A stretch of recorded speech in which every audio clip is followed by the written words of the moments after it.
rabbil alamin, nasta'inuhu wa nastaghfiruh wa na'udzu billahi min syururi anfusina wa sayyiati a'malina.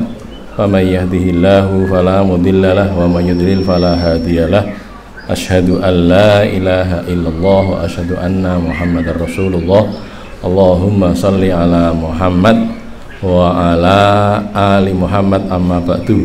Ayuhan nas ittaqullaha mastata'tum wasma'u wa ati'u la'allakum turhamun. Fa inna asdaqal hadisi kitabullah wa khairal hadi hadi Muhammadin sallallahu alaihi wasallam wa syarrul umuri muhdatsatuha wa kullu bid'atin dhalalah. Hadirin sekalian yang dimuliakan Allah, kita mulai bab yang baru di kitab Riyadhus Shalihin, bab yang ke-282, babun nahyi an ta'dzibil abdi, bab larangan dari atau larangan atas ta'dzibil abdi, penyiksaan terhadap hamba, terhadap budak, wadabati dan dabah. Dabah itu binatang tunggangan atau yang sejenisnya, wal mar'ati dan perempuan, wal waladi dan anak.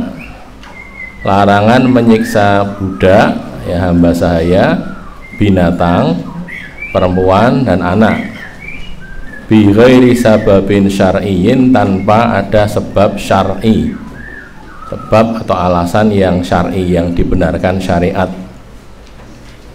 Au zaidin ala qadril adab, atau lebih dari sekedar adab, maksudnya kadar atau ukuran adab, untuk mendidik adab.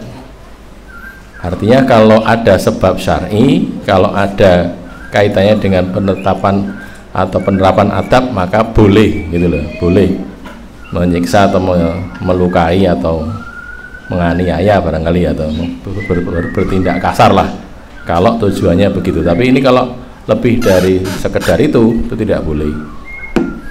Kalau Allah Ta'ala berkalam, wa bil walidaini ihsana, dan kepada kedua orang tua berbuat baiklah, wa bidzil qurba, dan kepada kerabat, wal yatama, dan anak-anak yatim, wal masakini, dan orang-orang miskin, wal jari dzil qurba, dan tetangga yang dekat, tetangga yang punya kerabat, wal jaril junubi, dan tetangga jauh, tetangga yang tidak punya kerabat, wasohibi bil jambi, dan teman dekat atau teman seperjalanan, wabni sabil, dan ibnu sabil, orang yang kehabisan bekal di perjalanan, wa ma malakat aimanukum, dan apa yang tangan-tangan kanan kalian itu memilikinya, maksudnya budak.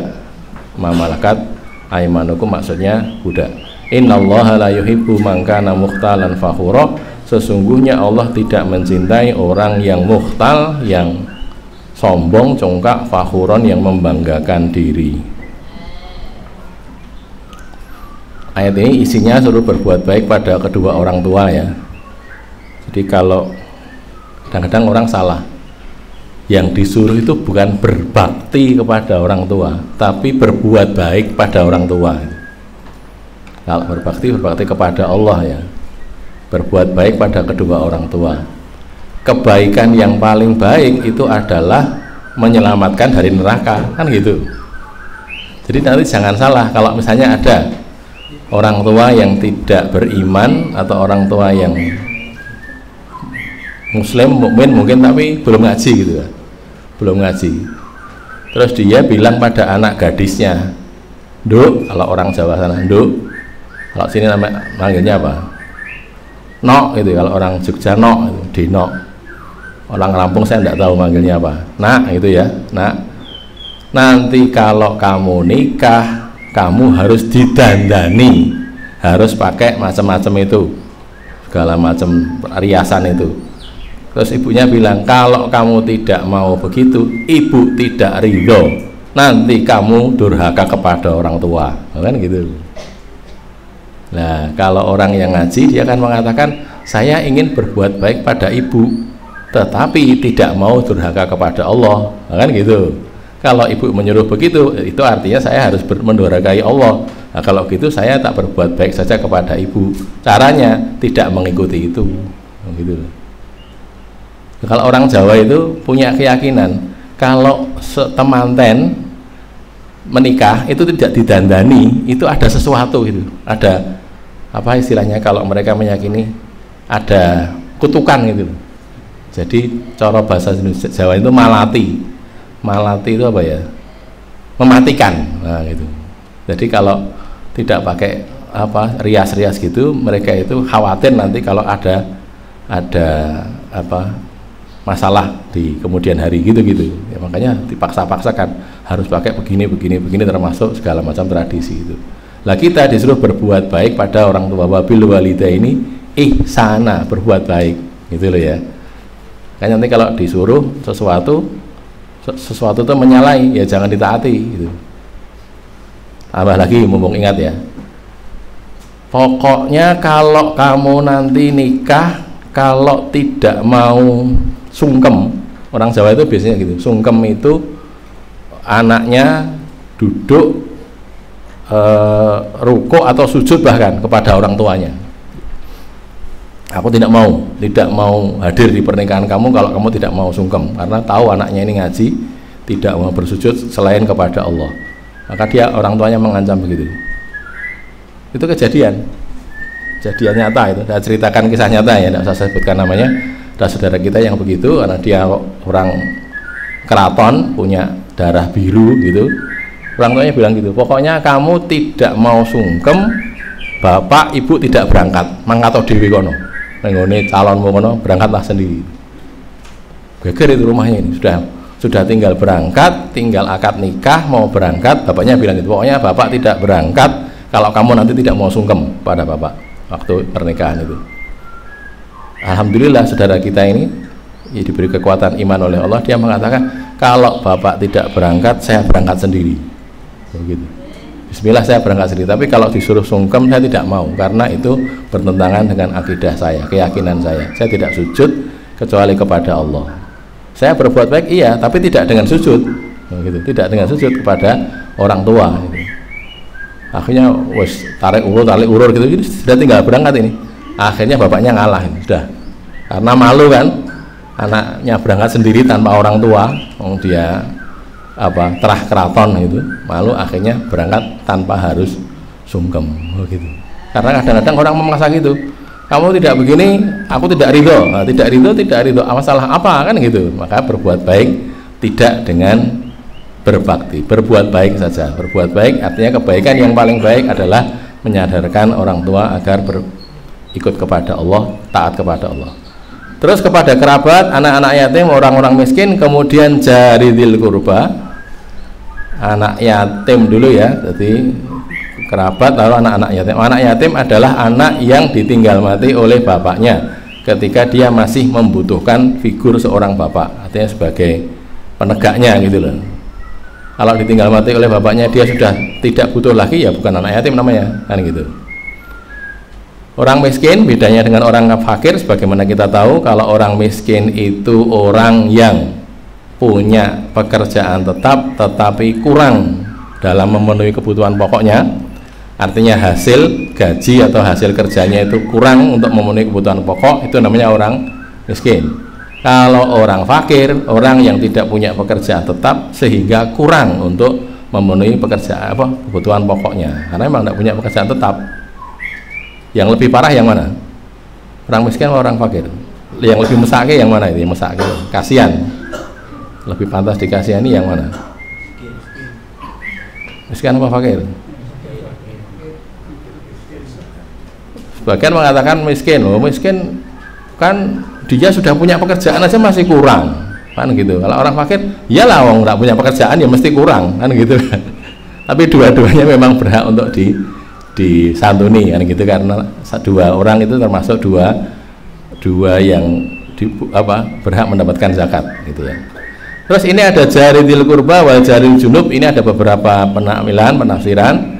Ada yang mengatakan jaridil kurba itu tetangga yang punya hubungan kerabat dengan kita, misalnya keponakan atau paman atau sepupu atau apalah ya, masih punya kerabat. Kalau jaril junub yang tetangga yang tidak punya hubungan kerabat. Ada lagi yang mengatakan jaridil kurba itu tetangga muslim, Kalau jaril junub tetangga yang non muslim, Yahudi apa Nasrani, itu gitu. Sebagian ulama mengatakan begitu. Ada lagi yang mengatakan jaridil kurba itu perempuan, istri maksudnya. Kalau jaril junub itu teman seperjalanan. Nah, gitu. Jaridil kurba istri, kalau jaril junub teman seperjalanan. Ada yang mengatakan begitu. Nanti berbeda lagi dengan sohib bibil jambi. Nah, ini juga sama. Sohib bibil jambi itu sebagian mengatakan itu adalah istri, teman di samping gitu kan ya, bil jambi di sampingnya yakni istri. Ada yang mengatakan itu teman seperjalanan, itu adalah sohibi bil jambi. Terus Ibnu Sabil, Ibnu Sabil bagaimana kita tahu, musafir yang menghabiskan bekal di perjalanan, atau sebagian mengatakan dhaif, tamu itu Ibnu Sabil, sebagian mengatakan begitu.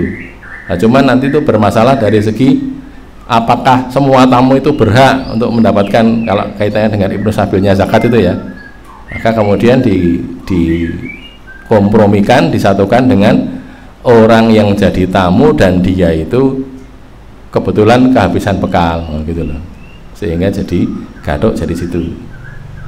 Kalau dalam Islam tamu itu punya hak untuk dijamu 3 hari kan ya, ad-diyafah salah satu ayam. Terus yang 1 hari itu dapat jamuan istimewa, beda dengan biasanya. Cuma yang namanya tamu dalam Islam itu bukan kita bertandang ke tempat tetangga kita itu jadi tamu, enggak gitu loh. Tamu itu orang yang jauh. Jadi zaman dulu yang dikenal sebagai tamu itu orang yang dari luar daerah, luar kota atau luar negara datang ke situ bukan untuk tujuan maksiat, maka dia berhak dijamu. Nah gitu loh, jamu selama 3 hari. Nah, kalau kita ke teman-teman kita masih satu kota ya bukan tamu namanya. Saya di sini ya 3 hari ya, oh ya jangan gitu. Artinya bukan itu maksudnya. Orang yang memang butuh dijamu karena dia memang butuh, bukan karena memanfaatkan status sebagai tamu. Terus wa malakat aimanukum kepada budak, ini yang tadi ya, jadi masalah, jadi tidak boleh menyiksa budak.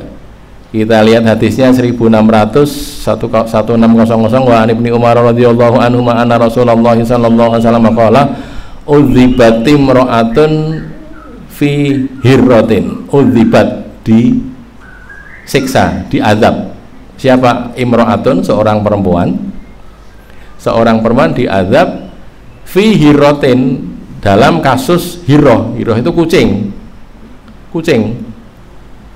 yang sajanatha, yang dia menjarakannya, dipenjara oleh si perempuan tadi, hatta matat, sampai kucing itu mati, dipenjara, dimasukkan ke kandang ya, di kandang, tidak dikasih makan, terus kucingnya mati.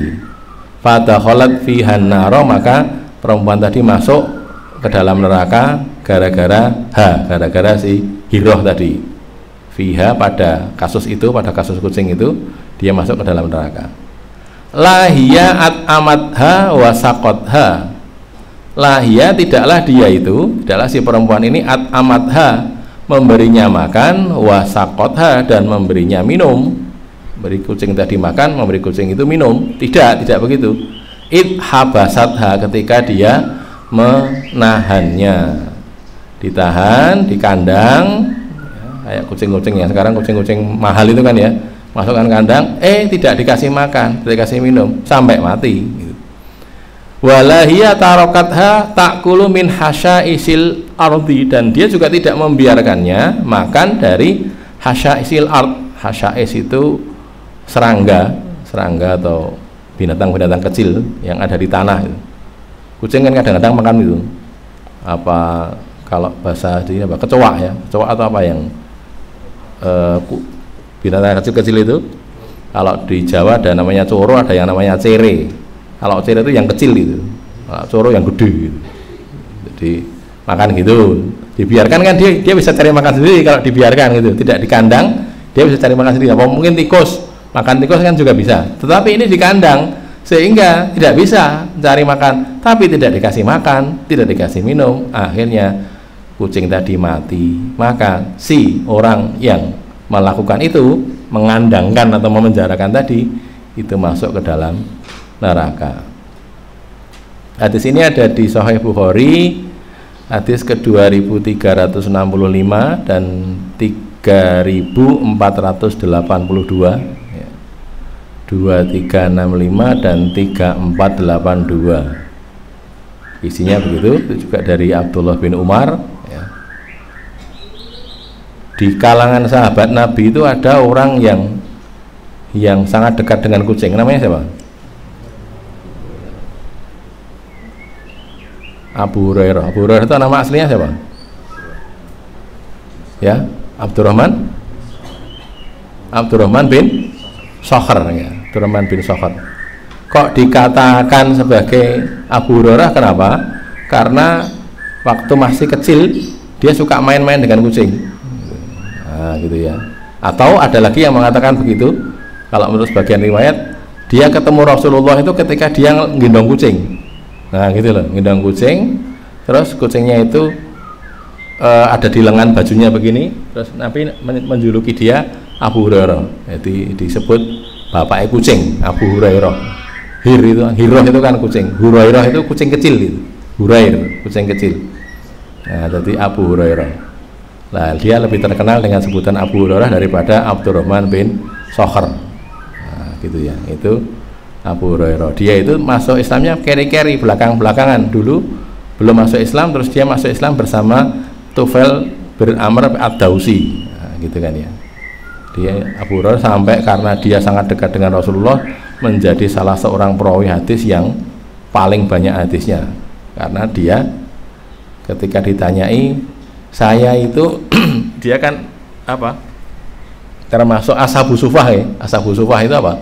Orang-orang yang tinggal di serambi masjid. Mereka ini tidak punya keluarga, datang ke Madinah sebatang kara, terus tinggal di serambi masjid, terus hari-hari di situ gitu. Hari-hari di situ ngaji kepada Nabi, ngenger kepada Nabi, kalau bahasa kita ngenger apa? Mengaji kepada Nabi, dan dia ya hampir 24 jam bersama Nabi, sehingga bisa meriwayatkan banyak hadis. Oh, gitu loh. Disebutkan kan dalam riwayatnya itu, lah saya ini, kata Abu Hurairah cerita tentang dirinya sendiri, saya ini bersama Nabi, kalau Nabi punya makanan ya kami kadang-kadang diberi, nek tidak ya tidak makan, pokoknya ngaji itu aja, tidak makan. Jadi seperti kita sekarang itu ya, kita kan ngaji tidak makan ini, soalnya poso itu. Jadi, kalau itu poso raposo, kalau ada makan enggak ya tidak itu mereka biasa begitu orang-orang ini. Jadi konon Ashabu Sufah itu jumlahnya pernah mencapai 70 orang. 70 orang. Nanti silahkan dicek di Sahih Bukhari. Nabi itu pernah dapat hadiah susu satu wadah, itu tidak tahu seberapa ya, satu wadah susu. Kider pakai periuk itu adanya itu.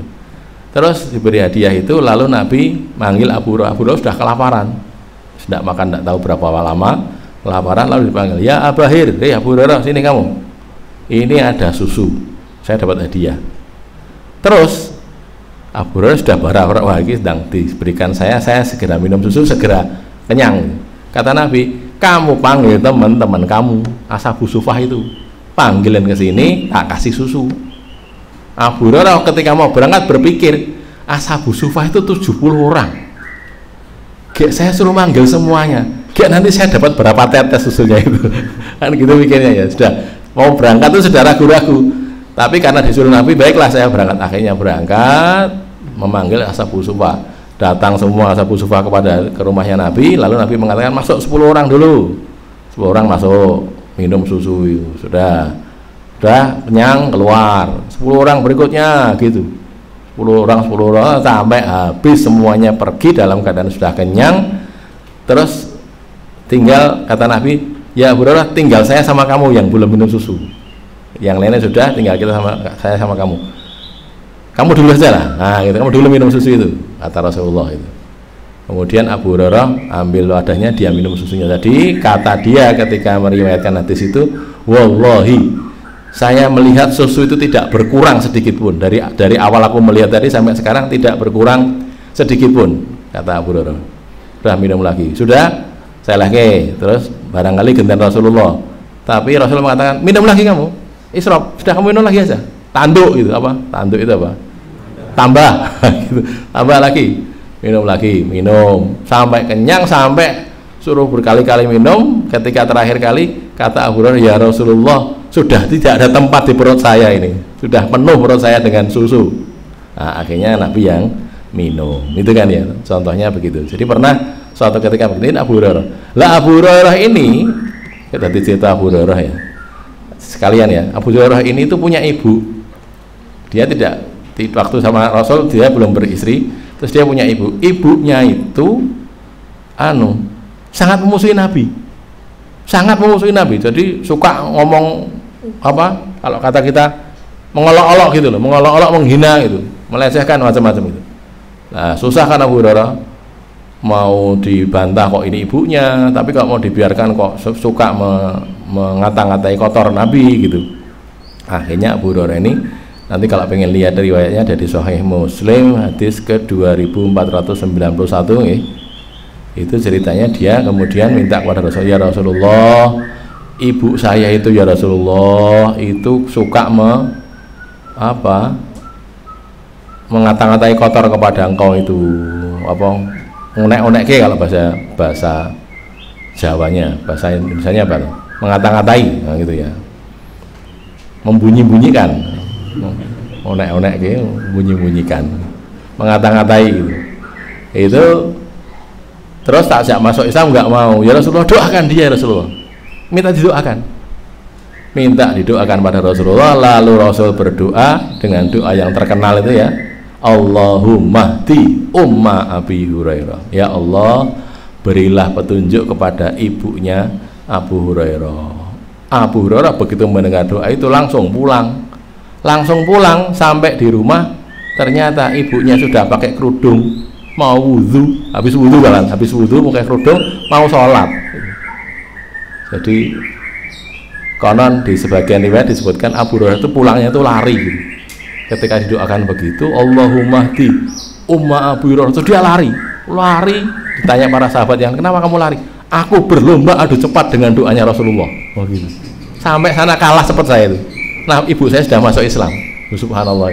Jadi keadaannya seperti itu Abu Hurairah. Nah, sudah belum? Abu Hurairah kemudian datang bersama Rasul dengan ibunya untuk menyatakan keislamannya kan ya, syahadat di depan Rasulullah.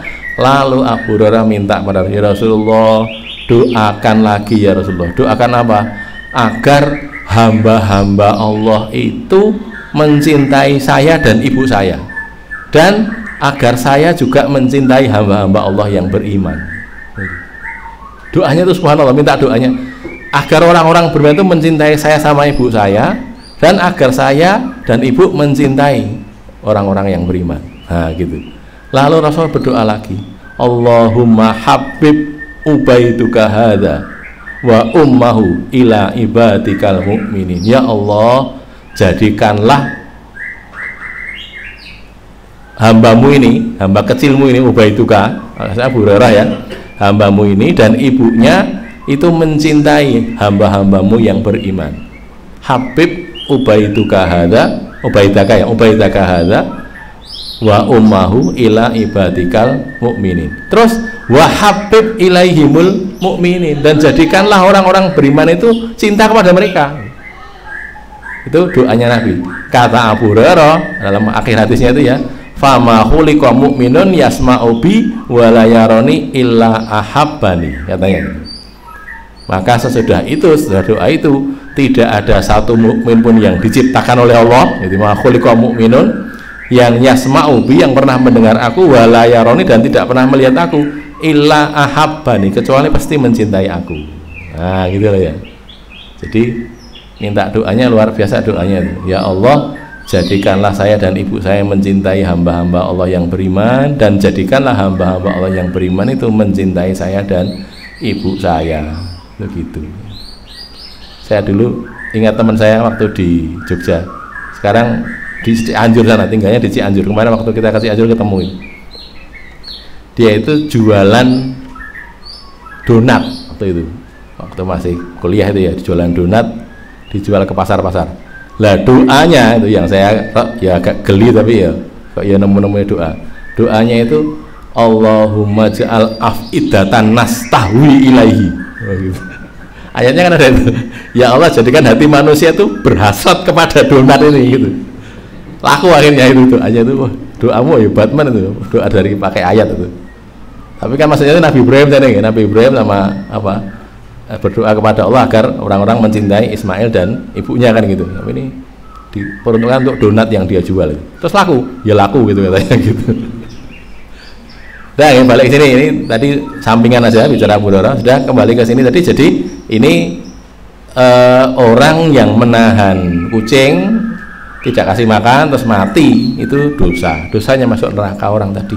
Demikian juga dengan yang lain-lain. Makanya bapak-bapak, ibu-ibu kalau punya binatang piaraan hati-hati gitu loh ya. Dipelihara ya dikasih makan. Jangan dibiarkan saja. Kalau apa dijaga, jangan sampai dia kelaparan begitu ya. Apakah burung, apa kucing sekarang kalau yang mahal-mahal itu kan dikurung kan ya. Nanti kalau pergi tidak dikurung hilang, diambil orang kayak dikurung ya, boleh dikurung nggak apa-apa tetapi dikasih makan. Demikian juga dengan binatang-binatang yang lain. Kalau punya piaraan dan dia di kandang misalnya apa sapi gitu kan ya, sapi tidak bisa nyari makan sendiri di kandang, tidak bisa keluar ya dikasih makan lah gitu. Jangan dibiarkan saja, nanti nggak jadi mati orangnya berdosa gara-gara itu. Ada pertanyaan sebelum lanjut? Silahkan. Kalau misalnya kayak kucing itu ya, ya. itu tapi kita kasih makan tapi untuk kebutuhan biologisnya nggak kita kasih, misalnya kita pelihara kucing Alkitab Ya. Itu gimana tuh? Yang di sini yang disebutkan masih makan. Cuman kalau masalah itu nanti dibahas oleh ulama kaitannya juga dengan masalah ini mengebiri gitu. Kan ada tuh ya, hari datang dikebiri. Terus sebagian ulama membolehkan karena binatang itu diciptakan untuk manusia. Kayak kucing juga gitu, jantan saja atau supaya tidak apa, biasanya jantan saja betina saja tuh. Saya nggak tahu itu gitu ya. Sebagian mengatakan ya tidak harus dipenuhi, tapi sebagian enggak. Itu binatang diciptakan untuk manusia kok. Walaupun itu juga kebutuhan ya. Begitu. Ini tidak harus kayak burung. Burung cuma satu tok lah. Harganya mahal burungnya. Satu aja udah berapa puluh juta kan gitu ya. Harus dua ya, enggak kuat lah kan gitu. Karena memang diciptakannya untuk manusia, itu gitu. Gampangnya dong disembelih aja boleh kan gitu loh. Mungkin kan begitu. Ada lagi? Cukup ya. Berikutnya 1601 wa anhu, dan dari dia juga, dari siapa tadi itu? Abu Hurairah, Ibnu Umar, dari Abdullah bin Umar annahu marra bi fityanin min Quraisyin, bahwasanya dia itu marra lewat bi fityanin dengan pemuda-pemuda, anak-anak muda min Quraisy, dari Quraisy. Qad nasabu toyron, mereka itu menegakkan atau menancapkan toyron burung, wahum yarmunahu, dan mereka itu melemparinya. Di burung diikat atau bagaimana, belum mati sih ya, belum mati, diikat di batang pohon atau apa gitu, disalib atau bagaimana, belum mati tapi terus dilempari batu.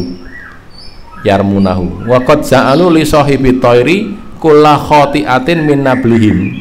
Lempar bisa dengan batu, bisa dengan panah, ini dengan panah ya, yarmunahu, memanahnya. Wa qad ja'alu, dan mereka menjadikan li sahibi thair, untuk si pemilik burung itu, kulla khati'atin min nablihim, semua yang lewat, semua yang luput ya, khati'ah keliru, luput, min nablihim, dari anak panah mereka. Jadi dipanah lepas, tidak kena gitu. Terus yang punya burung itu dikasih, tidak tahu dikasih panahnya atau dikasih uang, jadi kayak judi gitu loh. Kalau kena ya mati, kalau nggak kena ya berarti yang punya burung dikasih. Falamma ra'au Ibnu Umar, maka tatkala mereka melihat Ibnu Umar, tafarraqu, mereka bubar. Tafarraqu bercerai-berai, bubar, maksudnya wah ini marah mesti nanti Ibnu Umar ini. Mereka lari-lari berpecah belah. Faqala Ibnu Umar, maka Ibnu Umar berkata, man fa'ala hadza, siapa yang berbuat ini? La'anallahu man fa'ala hadza, Allah melaknat orang yang memperbuat ini. Inna Rasulullah sallallahu alaihi wasallam yaqul, bukanlah yaqul, la'ana, melaknat man ittakhadha syai'an fihi ruhu gharadun. Melaknat man, orang yang ittakhadha syai'an fihi ruhu, ittakhadha menjadikan atau mengambil syai'an sesuatu makhluk maksudnya, fihi ruh, yang dia tuh punya ruh, manusia atau binatang kan yang punya ruh, gharadan sebagai sasaran panah atau sasaran tembak atau sasaran lempar batu atau macam-macam gitu. Wal gharadu bi fathil ghain al mu'jamah, gharad itu dengan huruf ghain yang di fathah, huruf ghain yang bertitik. Lah ya ghain semua bertitik, maksudnya dulu itu tidak ada titiknya. Gimana toh? Jadi gini loh, coba dilihat nih, bi fathil ghain, bedanya ghain dengan ain itu kan cuma titiknya. Ain dan ghain itu kan beda, ada titiknya atau tidak kan gitu. Nah cuman ghain itu dan ain itu kalau dia ditulis, hurufnya itu ditulis, jadi bukan begini tapi ditulis ghain, itu kan ghain kemudian ya kemudian nun kan gitu kan. Ghain, ain juga gitu kan, ain ya nun. Nah kalau tidak ada titiknya kan sama. Bisa dipahami belum? Saya ulangi lagi, huruf ain sama ghain itu kan bedanya satunya pakai titik, satunya enggak, gitu kan? Bentuk hurufnya kan sama, bentuknya sama, satunya pakai titik, satunya enggak. Lah dulu tulisan Arab zaman dulu itu bukan cuma tidak ada harokatnya, tapi tidak ada titiknya. Titiknya loh enggak ada. Kayak bacanya apa ya, itulah makanya itu. Maka huruf ain sama ghain itu sama, maka ini bisa dibaca gharadu, bisa arodu, bisa arosu kan, shot kan gitu kan, bisa dot bisa shot kan, karena ada titiknya atau tidak kan, nggak ada titiknya. Nah gitu. Maka dikatakan diterangkan bi fathil ghaini al mu'jamah. Nah gitu. Dengan fathahnya ghain al mu'jamah yang bertitik. Mu'jamah itu bertitik, ada titiknya. Lah kalau cuma bi fathil ghain saja, lo kan ya bisa dibaca bi fathil ain, kan nggak ada titiknya. Ghain tadi saya ulangi lagi ya, kalau dia ditulis sebagai tulisan, jadi bukan huruf lambang bunyi huruf itu bukan, tapi tulisan ghain. Ghain itu kan ghain ya nun, ghain kan gitu. Ain juga gitu, ain ya nun, ain. Lah kalau tidak ada titiknya, ain dan ghain sama. Makanya yang lebih dahsyat ini, makanya tulisan Hunain itu bisa keliru dengan Khaybar. Lu kan aduh banget ya, jauh sekali kan. Hunain itu tulisannya ha nun ya nun, Hunain satu tempat kan. Khaybar juga nama tempat. Khaybar itu tulisannya kha ya ba ro, anggaplah bisa ada di sini gitu ya, anggaplah gitu ya, ini kita pakai imajinasi gitu. Jadi Khaybar itu kan tulisannya kha ya ba ro, Khaybar, nah gitu kan. Kalau Hunain tulisannya ha nun ya nun, Hunain, nah gitu. Itu kalau tidak ada titiknya bisa keliru. Loh kok keliru? Ini ceritanya gini, hak sama kho sama atau ya, bedanya pada titiknya. Terus Khaybar ya dan nun, bedanya apa? Titiknya bedanya, nggak ada titik sama gitu. Ba yang ini Khaybar, ba yang terakhir Hunain, yang ketiga itu Hunain ya itu. Ya sama ba sama, nggak ada titiknya. Loh kalau ro sama nun, lah gini loh, nggak ada apa tulis soalnya ya. Ro-nya itu nulisnya gini, lah apa?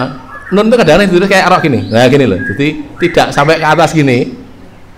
Gimana caranya? Gini kan ya. Ro kan dari sini ke sini gitu.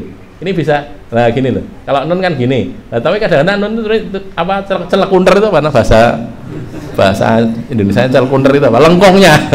Lengkongnya itu nggak sampai ke atas gitu loh. Sehingga ya tampak seperti ro. Makanya kok bisa itu? Hunain keliru dengan Khaybar, bisa gitu. Setelah itu kemudian dikasih titik gitu. Biar nggak salah, karena jauh sekali kan. Hunain Khaybar, wala jauh sekali gitu. Itu terjadi seperti itu. Ini sekedar tambahan ya, ini bi fathil ghain al mu'jamah wa ra. Ini juga sama, ro itu sama za, zain itu sama kalau tanpa titik kan. Tulisannya juga sama, ro atau za itu kan sama. Wa huwal hadaf, hadaf itu tujuan, sasaran.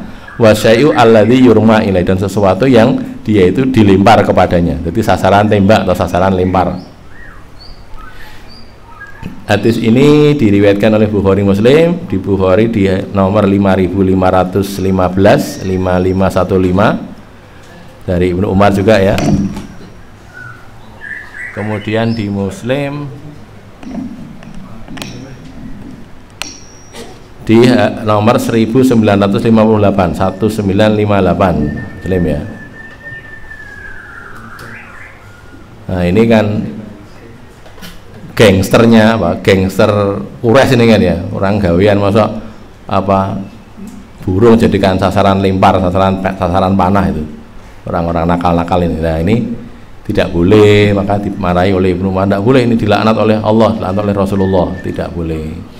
Ini juga kalau mau diambil nih, barangkali nanti mau diajarkan kepada orang-orang awam, ini salah satu contoh bagaimana Islam itu menghargai makhluk hidup, gitu loh ya. Mau dibunuh, disembelih boleh, tapi ya disembelih, bukan untuk disiksa. Tadi kan disiksa kan, jadi dipanah, kan burungnya masih hidup itu dipanah itu. Kalau sekarang mungkin kalau burung mungkin terlalu mahal, tikus gitu. Tikus ditaruh di satu tempat gitu, tidak dibunuh, tapi diikat atau dipaku gitu. Jadi terus jadi sasaran tembak, tidak boleh. Mau dibunuh saja, tapi jangan disiksa seperti itu nggak boleh gitu ya.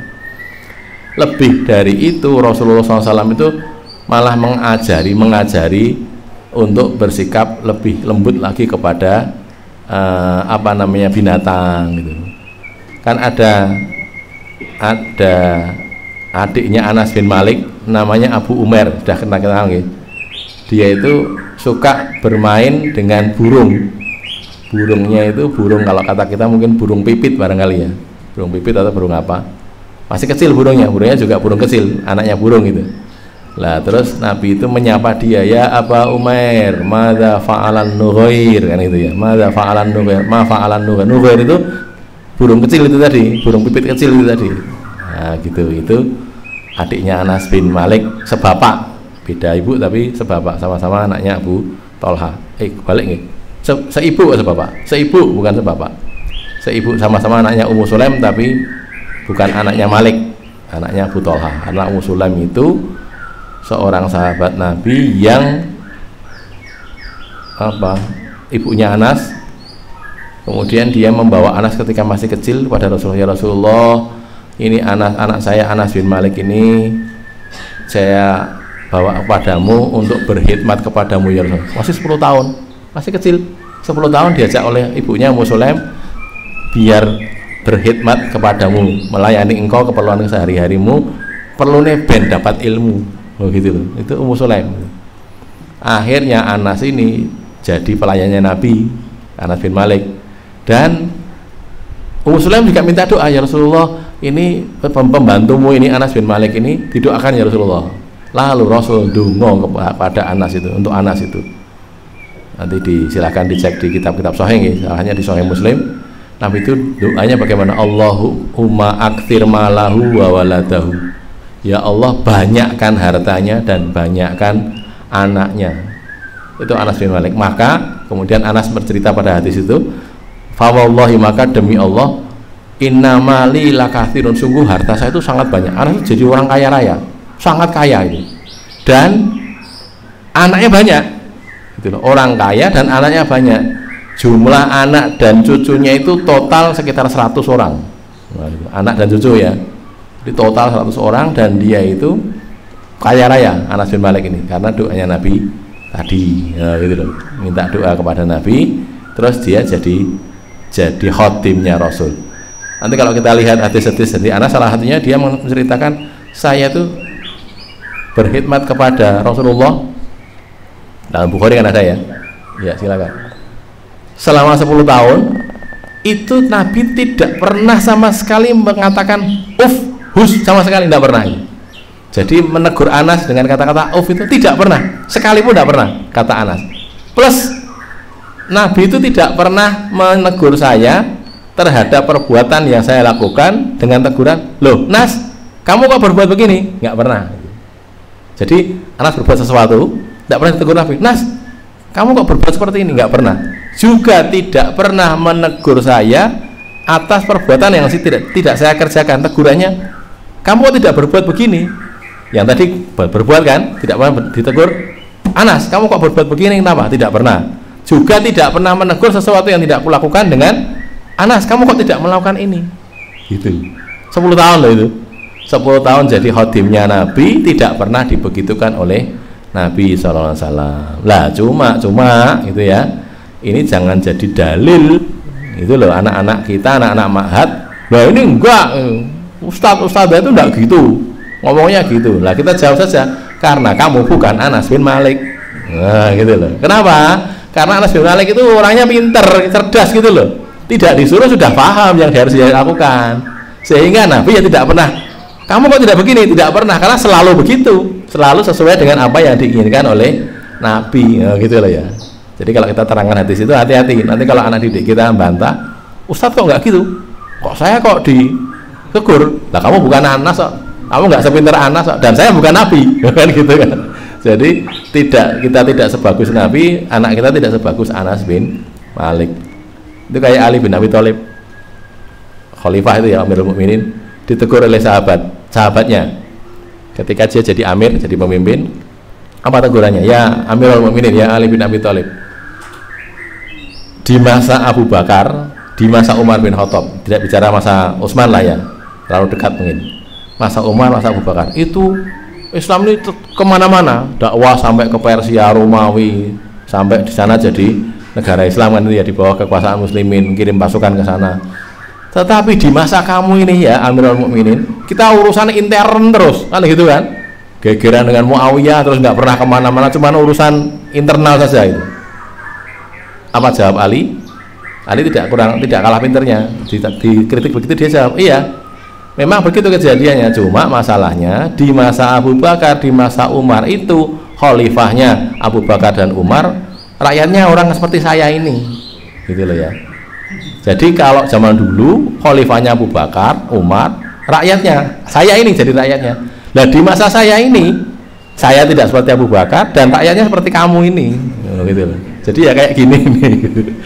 Artinya ya bener kan ya. Jadi tidak mengada-ada gitu loh. Jadi kalau dibandingkan zaman dulu, ya iyalah. Zaman dulu itu loh rakyatnya itu orang sekali bersaya, loh kan gitu. Nah sekarang saya punya rakyat orang yang kayak kamu ini, ya bagaimana cara bisa seperti itu, kan nggak bisa gitu. Itulah ya contohnya. Tapi kembali ke sini, ini salah satu contoh ya. Kebetulan barangkali nanti ada orang aktivis lingkungan terus mencela Islam, ini contohnya. Ini bahwa Rasul itu melaknat, bahkan tidak boleh.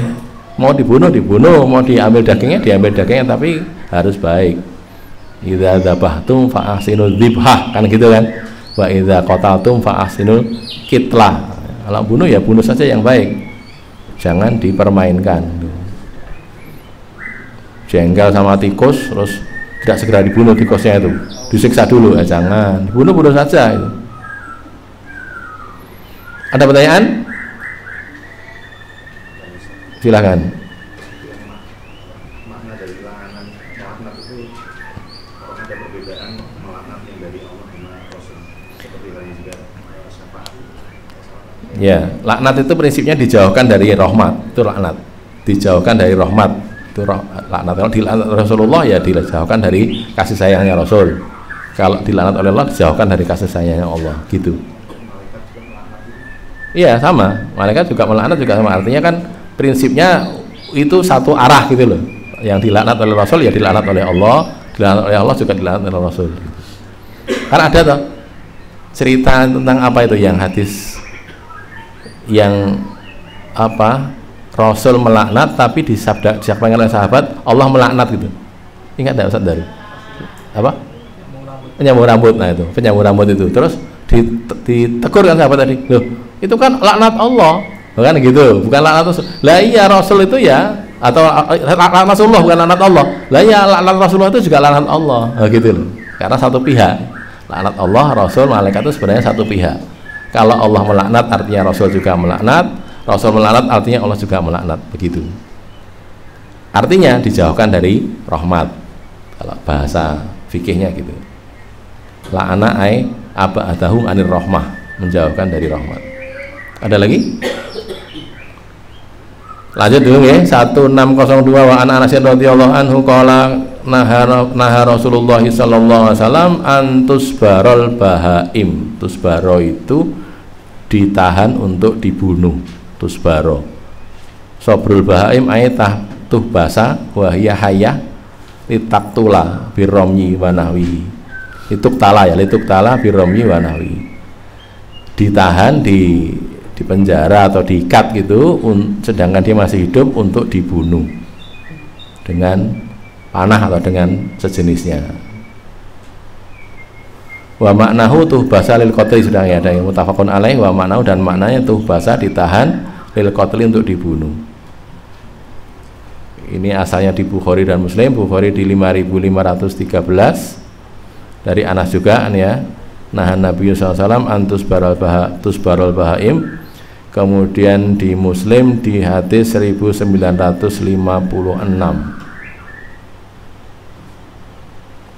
Kalau orang-orang non Muslim kan biasa kan ya, biasa apa? Biasa menyiksa dengan begitu. Bahkan pakai pesai bor. Pesai bor itu gimana? Dipenteng, disalib gini, terus dipanah. Nah, cuman manahnya itu tidak dikenakan orangnya gitu loh, dikenakan sampingnya itu. Itu terjadi kan di masa Umar bin Khattab. Ada seorang sahabat namanya Abdullah bin Hudzafah. Abdullah bin Hudzafah kalau masih ingat itu yang diutus oleh Rasulullah untuk mengirim surat kepada Kisra. Kisra tahu ya? Kisra itu penguasa Persia. Kisra Anusirwan namanya itu. Jadi dia dia mengirim surat oleh Nabi mengirim surat ketika masa perdamaian Hudaybiyah itu kan, mengutus beberapa sahabat, yang diutus ke Kisra itu Abdullah bin Hudzafah. Datang sana, bacakan min Muhammad Rasulillah ila Kisra adzimil faris, itu kan, salamun ala man ittaba'al huda dan seterusnya. Kisra itu langsung marah gara-gara tulisannya itu min Muhammadin Rasulillah ila Kisra adzimi faris. Marahnya kenapa? Karena nama Muhammad disebut lebih dulu daripada nama dia. Oh gitu. Siapa itu orang yang berani menyebut namanya sebelum namaku? Oh gitu, ngomong gitu. Tidak pakai bahasa Indonesia tapi ini saya terjemahkan itu. Nanti saya pakai bahasa Arab, Anda tidak tahu. Padahal saya juga nggak tahu bahasa Arabnya itu. Jadi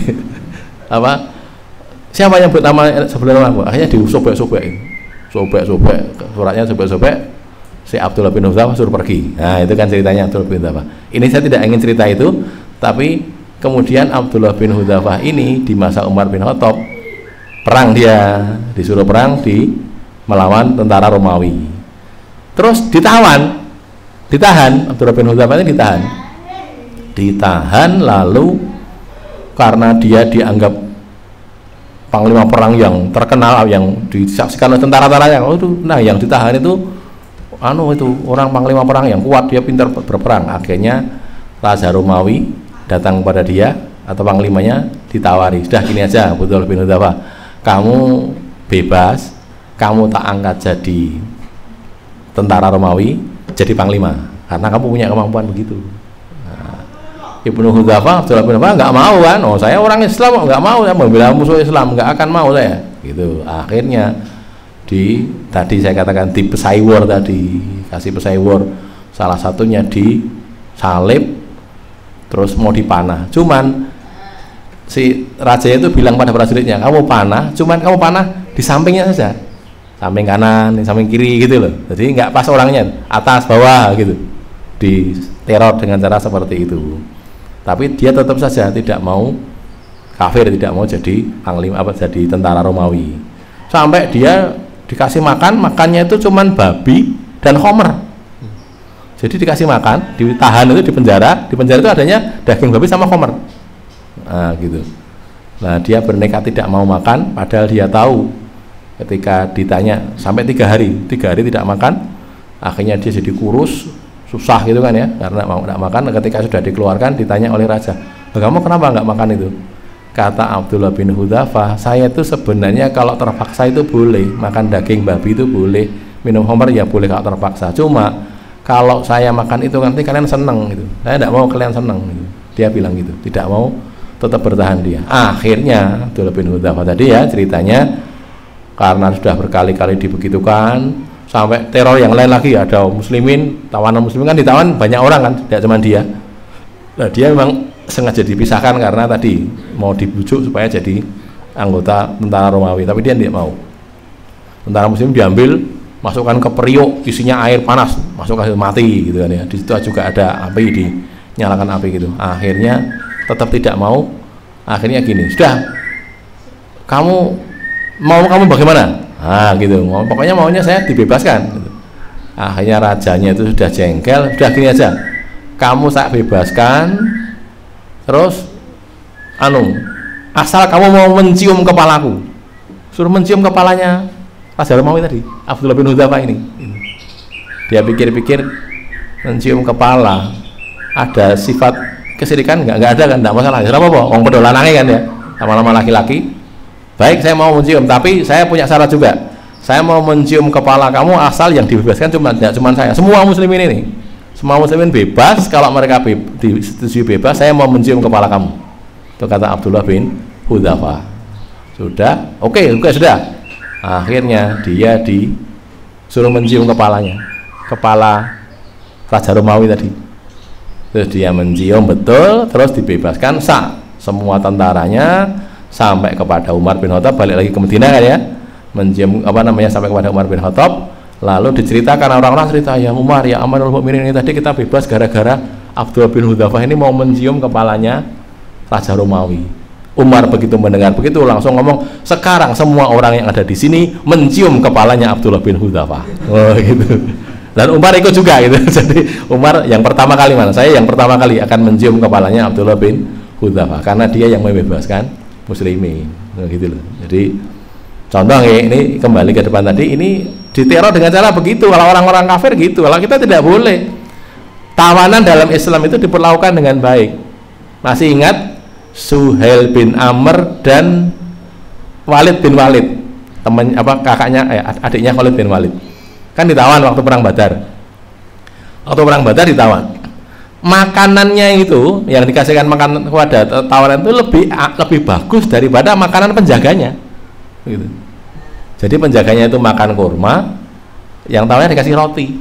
Gitu. Loh, kamu kok gini ya? Ini Muhammad Rasulullah menyuruh kami begini kok. Nah, ini rotinya untuk kalian. Kami makan kurma ini gitu. Akhirnya Suhail itu tidak tega, sudah gini aja, berbagi aja lah, tak kasih kamu roti dikit, saya minta kurmanya dikit gitu. Jadi akhirnya semuanya makan kurma dan roti. Itu penjaganya. Itu tawanan dalam Islam diperlakukan seperti itu. Cuman orang-orang itu menutupi itu, orang-orang barat terutama ya, para orientalis menutupi itu, dikatakan Islam itu sangat kejam kepada tawanan. Enggak ada, yang ada itu mereka kejam ya, tapi kalau muslim enggak. Maka itulah yang menjadikan kemudian Walid bin Walid dan Suhail bin Amr masuk Islam, salah satunya gitu, terkesan ketika ditawan gitu. Ditawan waktu perang Badar, kok tawanan kok diperlakukan sebaik ini gitu. Terkesan sampai akhirnya membawa mereka masuk Islam. Tidak hanya itu saja, beberapa hal, tapi salah satunya adalah itu. Gitu ya, kembali ke sini. Jadi sekali lagi, tidak boleh orang kok disiksa dengan cara seperti, walaupun dia orang kafir, tidak begitulah gitu. Kalau mau dibunuh, bunuh saja gitu. Tidak disiksa kayak yang dilakukan oleh Khalid bin Walid terhadap Malik bin Nuwairah. Malik bin Nuwairah itu orang yang mani'uz zakah, orang yang tidak mau membayar zakat. Pemimpinnya Malik bin Nuwairah ini kayak diperangi kan oleh Khalifah Abu Bakar yang diutus Khalid, terus dia diperangi, terus akhirnya ditawan, tidak mati, masih ditawan.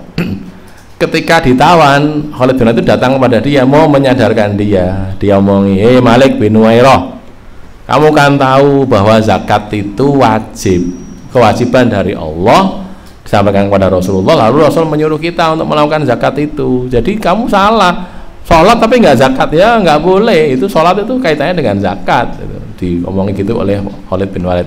Ketika Khalid menyebutkan Rasulullah, nama Rasulullah SAW, Malik bin Nuwairah mengatakan, Muhammadun sahibuka, gitu jawab omongnya itu. Muhammad teman kamu itu gitu. Jadi Muhammadun sahibuk, Muhammad teman kamu gitu.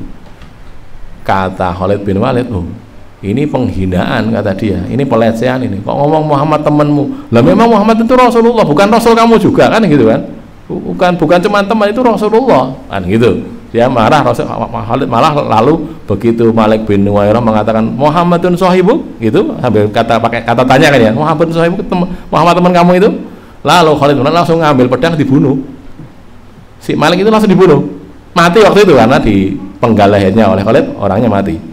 Sampai kepada Khalifah Abu Bakar, itu diceritakan kepada beliau, dilaporkan, ya Amirul Mukminin, ya Khalifah Rasulillah, ini panglimamu yang namanya Khalid ini kebajutan ini, apa, keterlaluan dia itu. Kenapa? Ini loh, ada tawanan dia bunuh. Lah kenapa kok dibunuh, kenapa? Ceritanya gini, ceritakan.